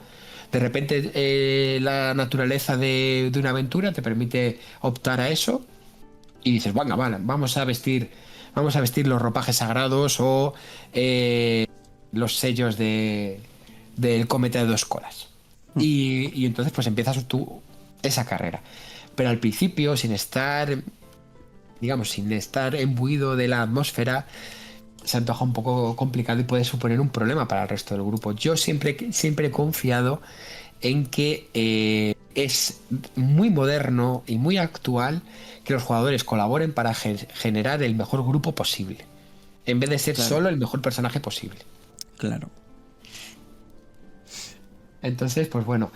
Y relacionado, ya te digo, durante el tema de las aventuras, lo que estábamos hablando precisamente del estatus, ¿son conscientes? ¿Has sido consciente como jugador de que tu estatus se ha respetado o no se ha respetado o daba igual en la aventura? O incluso has demandado decir, oye, mira, que yo soy un estatus inferior, no termino de ver o digo, joder, es que esto me suena raro, o incluso por ser de un estatus inferior, como por ejemplo el mendigo, que es 0. Y digo, pues yo voy a tirar por otro lado para facilitar el hecho de que cuadre mejor, que yo no pueda aparecer de repente en la invitación de un noble, porque no cuadra en absoluto. Dice, oye, os espero fuera. Claro, no, yo tengo la fortuna de que mis jugadores sí más o menos conocen el rollo y de hecho les pasa bastante factura porque tienen un estatus todos muy, muy bajo. Ellos ya saben muy bien qué no pueden hacer, con quién ni se molestan en hablar. Además es que entre ellos ya lo saben, ya lo hablan. No, si es que no me voy ni a molestar a hablar con él, lo que sea, ¿no? Porque es que no, ellos saben que no pueden. O sea... Y también he tenido veces de que jugadores más nobles, ese punto de cómo funciona el estatus, que es una mecánica muy implícita del sistema, que no lo pillan en el plan de, pero ¿por qué no voy a poder yo hablar con tal? No sé qué. Digo, vamos a ver, que es que no me estás entendiendo, que es que para él ni existes, o sea, eres una pulga. Entonces hay que aprender a bajar la cabeza y a desaparecer. Es complicado. Eso no lo tienen tan... Porque es que venimos, claro, de Dungeons and Dragons, que aquí cada uno, lo que tú decías antes, aquí cada uno habla con quien quiere, de repente se pone a hablar con el noble o con el alcalde y convence al alcalde de lo que sea. un personaje cualquiera se pone a hablar con el alcalde de no sé qué, de cualquier pueblo o ciudad de Warhammer, y le dice el alcalde, ¿tú qué me estás contando? Llama a la guardia a mí, ¿sabes? Que lo lleven al calabozo. De hecho, yo tengo un jugador en concreto, bueno, el matador del grupo, que ha bajado de estatus porque dice, yo le preguntaba, oye, entre partida y partida, ya sabes que ahora iremos con eso, después de la partida, ¿qué hace tu personaje? Y yo, nada, yo estoy por ahí, esperando a que salga otra cosa. Y yo, pero ¿haces algo para trabajar o para comer? No, pues nada, estatus cero, chaval. Te mueres de hambre. Ya está, vives de las limosnas que te dan en la casa donde estoy residiendo. Porque se quedaron en Spittelfeld. Y si estás viviendo de los mendrugos de pan duros que le dan, que los niños de la boxeadora te dan porque no tienes nada a lo que agarrarte, tío. Porque no estás haciendo nada. Claro. Eso, como... ¿Ves? Es que jugadores. la mecánica del estatus, aparte que hay no todo el mundo la percibe, o incluso hay gente que no le gusta. Es que claro, es muy importante, tío, en este juego, en Warhammer, ¿no? Porque es que determina acceso a lugares, información y oportunidades. O sea, es que... y además, es que Warhammer va de esto. Es que si ignoras la regla del estatus y lo de los estratos sociales y todo esto, empobrece la experiencia de juego. Porque es que elimina esa tensión social. Y si usas bien el estatus, yo creo que cada interacción con un NPC se convierte en una negociación. Hay muchas cosas. El tema, por ejemplo, hay talentos que te permiten simular que tienes otro estatus. Hay, digamos, estatus entre entre determinadas clases, que hay clases que son las que engloban lo que serían las carreras. Entonces, pues bueno, yo como jugador, animo al resto de jugadores a que le pregunten al director del juego cómo va a aplicar esta regla, si la va a tener en cuenta de cara a jugar, más allá de tirar, pues oye, tus ganancias cuando trabajas y todo eso, y de si, oye, tenemos que estar pendientes para tener la experiencia de decir, oye, pues yo soy de este estatus en concreto, cuando me presento en determinado lugar, si me resulta raro o no las costumbres que tienen ese otro estrato de la sociedad del viejo mundo. Es la regla más ambiental que hay en el Sí. en el manual. Y me acuerdo yo, por ejemplo, en una sesión que entraban los personajes a una taberna y la taberna estaba lleno de sargentos y del ejército estatal, estaba llena de soldados y que no les servían. Y me preguntan, bueno, ¿qué? ¿Pero va a venir el posadero y tal? Es que claro, el posadero primero está sirviendo a los sargentos, o sea, a los del ejército, vosotros sois los últimos, claro. Me decían, bueno, pues nada. Claro. Entonces, pues bueno, que tampoco son restricciones, me refiero, no es una forma de coartar, sino de decir, ostras, de presentarte un juego, de describirte una sociedad de una forma que además tú puedes percibir y tú puedas ver en tu ficha. Porque dice, no se trata tampoco de decir, oye, pues esto es una losa para que yo pueda hacer lo que quiera, para coartar mi libertad. Digo, no. Es un desafío para que tu personaje o espabile o crezca o definitivamente se quede en el sitio donde está y solo se relacione entre los suyos. Claro. Es una herramienta de interpretación, además. Y condicionantes, porque un personaje de clase baja, pues, o sea, un ladrón de tumbas, un sacador de tumbas, como es uno de mis personajes, puede aceptar muchas más cosas de las que un noble podría permitirse. Porque un noble, uno de los personajes con el nivel de estatus más alto, están atrapados por expectativas y obligaciones. ¿Sabes?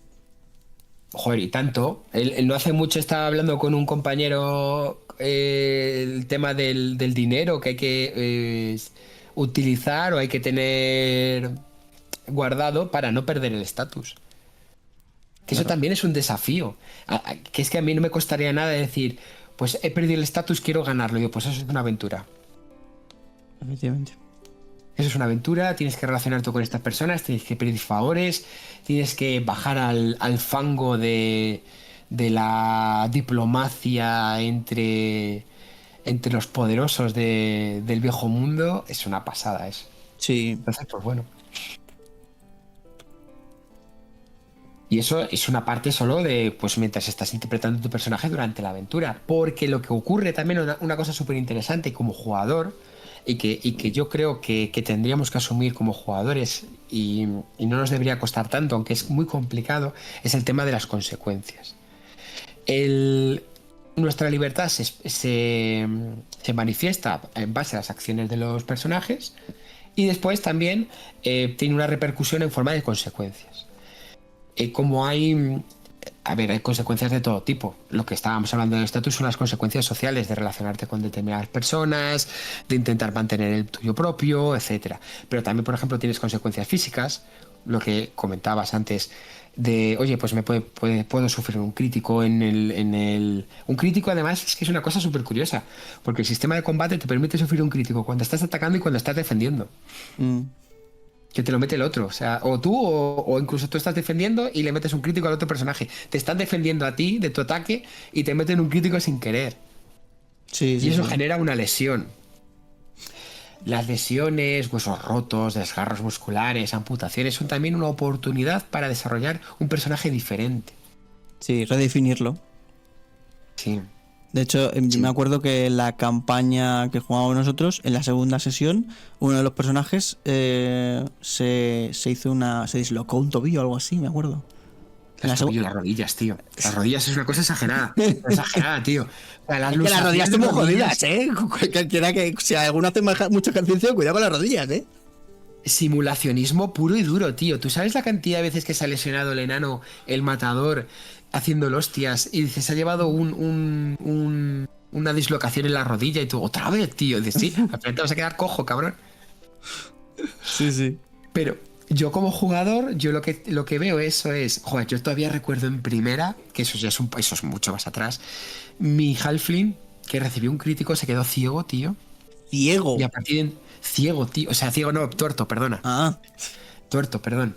Se quedó tuerto y a partir de entonces dijo, ahora voy a ser el halfling más joputa que existe en el viejo mundo. Y fue a tirar a su carrera de perista. Es decir, como jugadores, aprovechad esas oportunidades de que tu personaje evoluciona, no en el mejor sentido, pero aprovechalas para darle un toque. Dice, joder, me he quedado sin pierna, pues venga, una pata de palo. A partir de entonces, pata de palo. O las diferentes prótesis que también tienes disponibles. O incluso ni siquiera prótesis, la búsqueda de la sanación. Dice, joder, quiero buscar un médico para que me cure antes. De hecho, hay un escenario en la caja de inicio donde yo le doy otra vuelta. Y el gancho precisamente es, si tienes algún personaje con alguna discapacidad relacionada con algún crítico o tal, que le ofrezcan a ese personaje la posibilidad de curarse a cambio de ir a este sitio. Viajes a fuentes maravillosas, al interior del bosque, a hablar con la bruja Baba Yaga, yo qué sé. Sí. O sea, y después está el tema de la salud mental. Yo como jugador siempre intentaré... primero tomármelo un poquito en serio, aunque tampoco pasa nada porque aquí son cosas muy relacionadas con la fantasía de Warhammer, y sobre todo el tema de la corrupción. El tema de la corrupción, de las mutaciones, tío. Es que lo de las mutaciones es... A mí todavía no me ha salido ninguno con mutaciones, ¿eh? Tengo que decir, ¿eh? Joder, yo lo que tengo... A esto lo que les han salido son la disolución de la mente. Ah, sí. Entonces claro, hay uno... Claro, son mutaciones, entre comillas, mentales. Y claro, son como enfermedades mentales, entre también muchas comillas. Joder, que no intenta ser un catálogo de enfermedades reales. Y claro, dices, ¿tú crees que como jugador esas mutaciones, esas enfermedades, esas cuestiones son divertidas? O sea, o suponen un desafío asumible para nosotros como jugadores.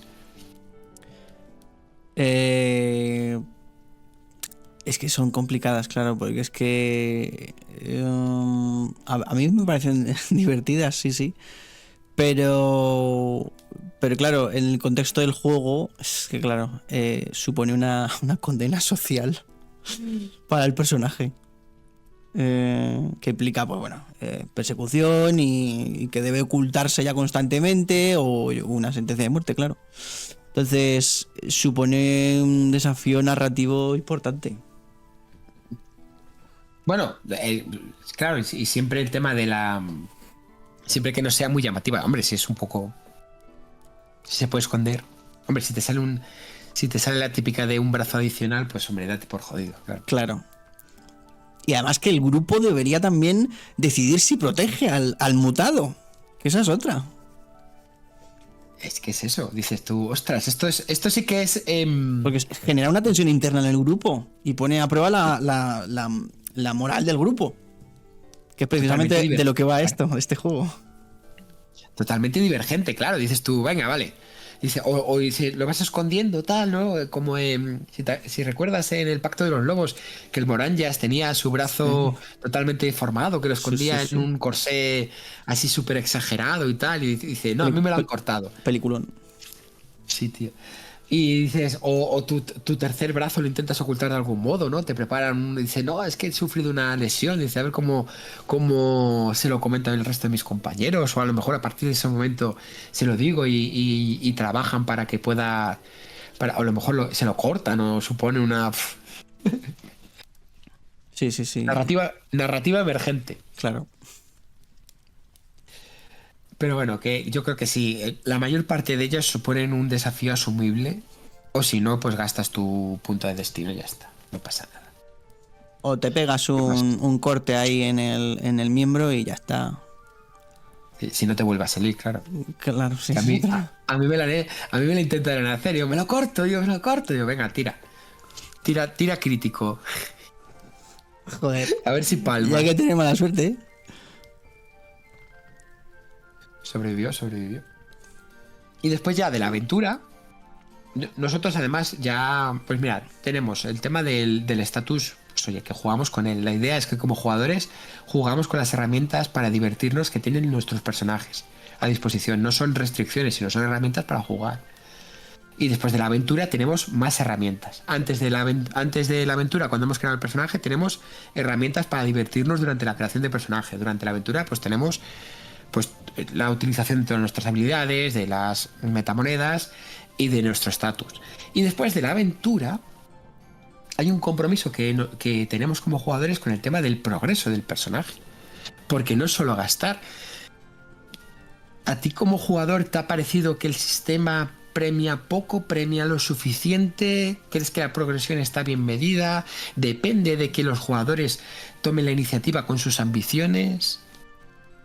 Requiere, yo creo, esfuerzo de las dos partes, tanto del director como del jugador.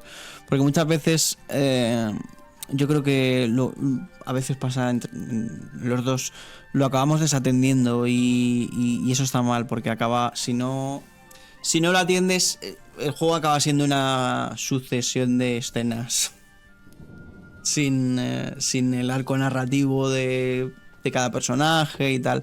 Entonces sí, nosotros hicimos ahora una bastante grande, empezando el enemigo interior. De hecho, uno hizo el cambio de carrera, otro subió de su tier y otro se hizo un personaje nuevo, cosas así.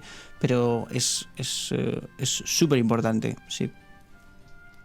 Es que de hecho el progreso, como es libre, te permite proyectar. Yo como jugador siempre me gusta, sobre todo en estos juegos, en los juegos en los que están pensados para campañas, no para jugar una partida o dos, o para que en la partida sea cuando se determine si se continúa o no. Aquí tienes muchas posibilidades de entre comillas, sobrevivir, no, pero sí de continuar en el progreso de tu personaje, porque para eso tienes, pues oye, pues todas las metamonedas para ayudarte de cara a la progresión. Después ya, cuando ya tienes varias carreras o varios niveles adquiridos y tal, a lo mejor ya no, porque ya no cuentas con metamonedas, pero al principio por lo menos tienes bastantes posibilidades de seguir progresando. Entonces, yo como jugador, la idea es que al principio pues tengas una idea definida de cómo es tu personaje para empezar a jugar, pero ya cuando ya empiezas a jugar, tener claro cierta progresión, porque es que hay veces que me fijo sobre todo en otros compañeros que cuando llega el momento de repartir experiencia dice, pues no sé dónde ponérmelas. Y digo, pues tío, antes de plantar tu experiencia, piensa cómo quieres proyectar el personaje, qué quieres hacer con él. Claro, nosotros de hecho alguna vez hemos tenido alguna sesión, un rato entre todos solamente de hacia dónde va cada personaje y una sesión de experiencia, de gestión de la experiencia. Y también lo van consensuando un poco entre todos y lo vamos hablando, ya pues tocamos el tema de las ambiciones y tal, pero sí. Mira, lo que comentábamos al principio, dice, joder, si me están pidiendo continuamente una tirada o veo que con esta habilidad me interesa tenerla para que de ese modo pues podamos resolver determinadas cuestiones de las aventuras o de los desafíos que se nos presentan, pues digo, pues voy a tirar mi experiencia, me la voy a guardar para que incluso una habilidad que tenga fuera de mi carrera pues la pueda comprar. Claro. Va a suponer un esfuerzo adicional. Por mi parte voy a tener que trabajar más la parte de las ambiciones, como les he comentado yo a mis compañeros en muchas ocasiones. Digo, oye, si queréis más puntos de experiencia, los tenéis disponibles. Desarrollar vuestras ambiciones, trabajad vuestro personaje. Cread, darle un fondo tridimensional, no solo es una ficha. No es un montón de números en un papel. El personaje existe independientemente de la ficha. Entonces, pues oye, lo que os falta lo podéis currar vosotros. Sí, aparte que yo sé que el tema de la gestión de la experiencia puede ser también un poco complicado. Yo, de hecho, en mi Patreon puse una hoja de gestión de experiencia con todas las habilidades para que las pongas de tu ESA, de tu carrera, de tu tier y vayas poniendo ahí los numeritos. O sea, creo que es necesaria, a mí me parece, una hoja aparte del personaje, donde tengas bien apuntado todo, un poco más estructurado, que simplemente los dos apartados en la hoja de personaje, la que llevas, la gastada y la actual, ¿sabes? Porque es que si no, pasa muchas veces que lo acabas desatendiendo. Y yo creo que es una cosa tan importante que requiere una hoja aparte, más estructurada, un poco más organizada, ¿sabes? Sí, de hecho, como jugadores, yo recomiendo mucho que si el director de juego utiliza Foundry VTT, en Foundry tiene una contabilidad de la experiencia muy buena. Utilizarla tal y como os venga, porque además así sabréis dónde os gastaste la experiencia, cuánto os costó, por si queréis volver sobre ese artículo que comprasteis para el personaje, habilidad, talento, lo que sea, y os permita, pues oye, seguir proyectando el personaje a través de ese sistema, porque es el que hay. Claro. No es como, por ejemplo, en otros juegos, como hemos hablado antes, los juegos basados en Dungeons and Dragons, donde te dan un montón de experiencia para acceder a un paquete completo. Aquí no, aquí es al revés. Tú consigues la experiencia y el paquete lo vas configurando a tu gusto. En vez de decir, oye, pues he subido de nivel, me da todo esto. No, aquí tú tienes la experiencia y con eso vas cogiendo las cosas que quieres para así, incluso como está pasando, aquí sí que puedes decir, subo de nivel dentro de la misma carrera. Que en cuarta puedes hacer. Que tienes varios niveles en cada, lo que llamamos también tier, tienes varios niveles en cada una de las carreras. Sí, sí, sí. Y después, el progreso del personaje no es solo cuestión de experiencia. Tu estatus, como hemos hablado antes, también cambia. Claro. También puede cambiar. Puedes desafiar tu estatus, puedes emprender una aventura, puede ser que tus acciones te permitan llegar a un punto importante y relevante. Eso que muchas veces dicen, joder, ¿qué repercusión social tienen las acciones de nuestros personajes? Pues es este. Esta es la repercusión social de vuestras aventuras. Vuestro estatus crece, pero hay que mantenerlo. El dinero, por ejemplo, algo que está tan asumido en otros, la economía del juego. La economía del juego es cero. Como no la mantengas tú, tu personaje se funde todo el dinero que gana entre aventuras. Que eso es yo no sé si a ti te ha pasado, pero he tenido compañeros decir, bueno, pues tenía un par de coronas. No las tienes. No sé si recuerdas cuando te dije que sí, que ahora hablaremos de las empresas. ¿Te acuerdas que te dije, oye, ¿qué quieres hacer con el dinero? Y yo, pues no sé, ya veré. Y yo, pues ahora, ya está. Ujú. Te lo has fundido todo. Dice, ¿cómo acabas? Claro, es que descuidar el tema de la posición social, no pagar cuotas al gremio, incumplir los deberes religiosos o cosas de estas, pues claro. Es que además es la única, es en cuarta edición es cuando aparece todo esto. Antes no aparecía. Antes no aparecía. Entonces, joder, esto es interesante. Y después el tema, y ya con esto ya finalizamos, el tema de las empresas. Tú como jugador, el... Bueno, claro, es que nosotros como jugadores directores, pues yo, por ejemplo, cuando he jugado y he podido jugar una partida un poquito más larga y tal, pues sí que he demandado, oye, pues quiero hacer esto, quiero hacer lo otro. Mis compañeros en la campaña que estamos jugando ya me demandan empresas, ya conociéndolas. Yo digo, oye, mirad este listado, ¿os interesa hacer algo de esto? Esto también es progresión de vuestro personaje. Sí. Sí. Y me estoy intentando recordar qué es lo que eligieron entre la campaña y entre las dos últimas campañas que hicimos. No me acuerdo. Estoy intentando. Pero sí, tuvimos. Pero no me acuerdo, de hecho. Yo sí que tengo al protagonista, que es el matoncillo. La carrera de protagonista es la de matones, los matones de las ciudades y tal, los Gastón. Esto además es que está inspirado 200% en Gastón, tío. Digo, míralo, él. Y, o sea, no son. Este no es malo per se, pero es un matón. Entonces él lo que quiere es que, porque ya se han encontrado con alguna que otra criatura sobrenatural, porque ya sabéis que hay espectros, hay, ¡ah, hostias! Y estos son. Y les ha tocado pues salir corriendo. Y dice, no, yo quiero un arma, que he huido de armas mágicas y tal. Y yo, pues venga. Dale a la empresa. Y ha sido costoso, pero oye.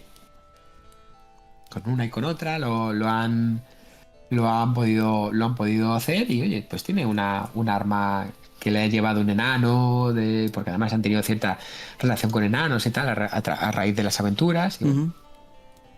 pues eso es una parte que ellos entienden que también es parte de la progresión del personaje, porque entre otras cosas, aquí no te vas a encontrar con armas mágicas. Yo diría que en contadísimas ocasiones. Sí. Además, es que lo de las entreaventuras es otra forma de desarrollo narrativo para el personaje, para darle una vuelta de tuerca o mejorarlo o cambiarlo o llevarlo hacia otro sitio, ¿no? Narrativamente y mecánicamente. Es importante. Sí, entonces, pues yo como jugador digo, oye, le pido al director de juego, oye, dame las empresas que tenga a mi disposición. Si, oye, si tenemos de otros manuales, aparte del básico, pues oye, pues la posibilidad. De hecho, el manual, este último de los rurales y de los ladrones, pues oye, es súper práctico. Por ejemplo, si quieres decir, pues quiero hacer una empresa de criminal y con mucho color además, Ujú. pues hay muchas opciones. También hay una especie como de minijuego con los sucesos que ocurren tiene su propia consecuencia y tal. Yo como jugador, yo ya os digo que eso es otra vertiente del juego. Al finalizar, pues mantén al personaje y solicita y haz tus empresas, tus entreaventuras, tus entretiempos para que de ese modo, pues oye, tu personaje exista más allá de la aventura. Claro. Sí. O sea que bueno, esta es mi idea de guía un poquito. Seguro que hay alguna cosa que, oye, que nos pueden comentar la gente, un poco de guía de cómo me gustaría afrontar una aventura o una campaña de Warhammer. Sí, cualquier Pues cosa, algo. cualquier idea, pues bienvenida en comentarios, claro que sí. También os podéis dejar en comentarios otras ideas para otros futuros voces del viejo mundo, a ver qué proponéis también. Y con esto terminaríamos. Sí. Sí, lo que pasa es que nosotros, a mí me gustaría jugar más, ¿eh? ¿Jugar de jugador te refieres? Sí, sí, porque es una vertiente totalmente diferente, ¿eh? Del juego. Sí. Y es que encima, en este juego, al contrario que en otros, no se trata de ver quién es el más poderoso, sino aquí yo creo que es fundamental saber quién es el más ingenioso y después el poder hacer que tu personaje brille con su personalidad Mm. y que progrese gracias a las aventuras. Es que yo lo veo bastante potente en ese sentido. Sí, sí, sí, sí. Yo a veces pienso lo mismo también, que me gustaría jugar más, pero luego es que disfruto tanto creando y haciendo mis movidas, interpretando mis NPCs, poniendo voces y gesticulando y preparando dioramas y tal, que... El, ¿cuál ha sido, si no es tuyo, de tus jugadores, cuál ha sido el personaje que más te ha gustado? O qué actitudes chulas bueno, ya hemos hablado de alguna de ellas. Durante la campaña que estés jugando y tal, actitudes positivas. También hemos hablado de alguna un poco negativa, pero ¿qué actitud destacarías que encajaría con lo que hemos hablado? Que incluso incluiríamos ahí como consejo para los jugadores de Warhammer. Pues mira, por ejemplo, quizás me vendría el ejemplo de Sylvian, el elfo que está interpretando Miguel, que es un personaje que se supone que trabajaba en la tetería de sus padres, que se encamina en esta aventura de Corazón de Cristal, sale al mundo por primera vez y es un personaje que él mismo empezó como muy arriba, como diciendo, sí, yo puedo con esto, soy de una clase acomodada, yo puedo con esto. Y está aprendiendo a base de hostias, a base de fallos continuos. O sea, continuamente está fallando y fracasando en todo lo que se propone. Y me gusta que como que empezó como aquí y ahora está aquí, pero es mucho más consciente de todo y se ha llevado una hostia tremenda de realidad de lo que es el viejo mundo. Y ese cambio, ese aprendizaje mediante el fracaso continuo que es este juego, y cómo lo está llevando él y cómo está madurando su personaje, el personaje de Sylvian, me gusta mucho. Todos los tres lo hacen genial, son maravillosos los tres. Pero Dunkler también es genial. Dunkler es un poco, entre comillas, lo siento un poco como el padre del grupo, el que tira un poco del carro. A veces lo siento así. No sé si a ti te pasa también, pero bueno, es una sensación que yo tengo. Pero todos lo hacen genial.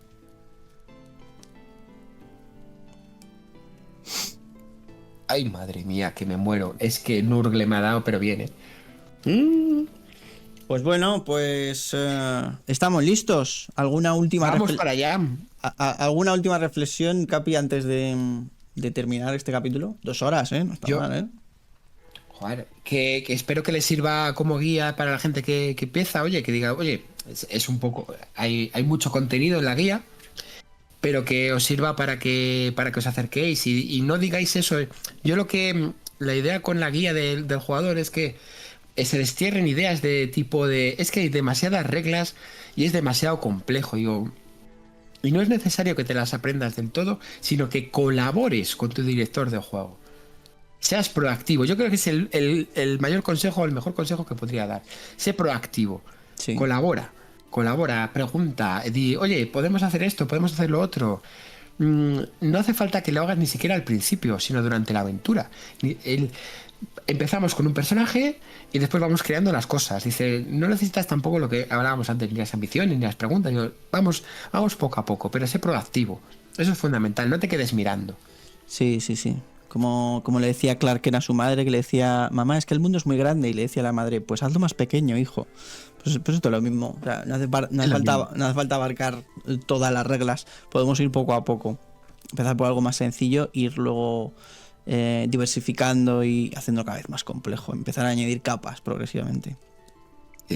Que de hecho estos sistemas son perfectos para ello. Sí.